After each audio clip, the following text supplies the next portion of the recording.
आई काल रात्री नेमकं तुमच्या मुलीच्या बाबतीत काय प्रसंग घडला, काय घडलं होतं, मुलीने काय सांगितलं?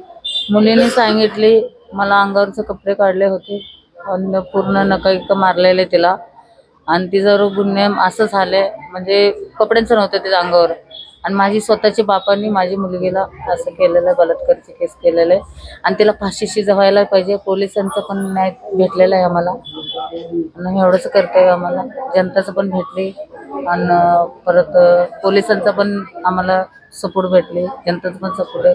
काल हा आता संपूर्ण प्रकार घडला त्यावेळेस तुम्ही नेमके कुठे होतात? मी नेमकी दुकानातलं कपड्यांचं दुकानात कामाला आहे आणि 9 वाजता माझी सुट्टी झाली. हे 9-9:30 वाजेपर्यंत घडलेलं. मी कामावरून आल्यानंतर हे घडलं. कामावरून आल्यानंतर ही सगळं हे सगळं प्रकार घरात त्यावेळेस तुम्ही नव्हता? त्यावेळी मी नव्हते, घरात नाही घडले. दुसऱ्यांच्या घरात ती भाड्याने होता तो आणि त्या भाड्याने असताना ते रूम मध्येच ते झाले होते. कधी काय म्हणजे ते पहिला पण केलं होतं असं म्हणा, पण आम्हाला कोणाला माहित नव्हतं हे केलेलं.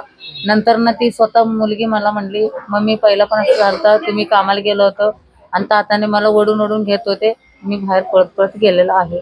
एवढं पोरगीने मला सांगितले आणि दुसऱ्या वेळा लय मोठं शिकवलं. माझी मागणी काय एकच आहे, तिला फाशीची सजा व्हायलाच पाहिजे.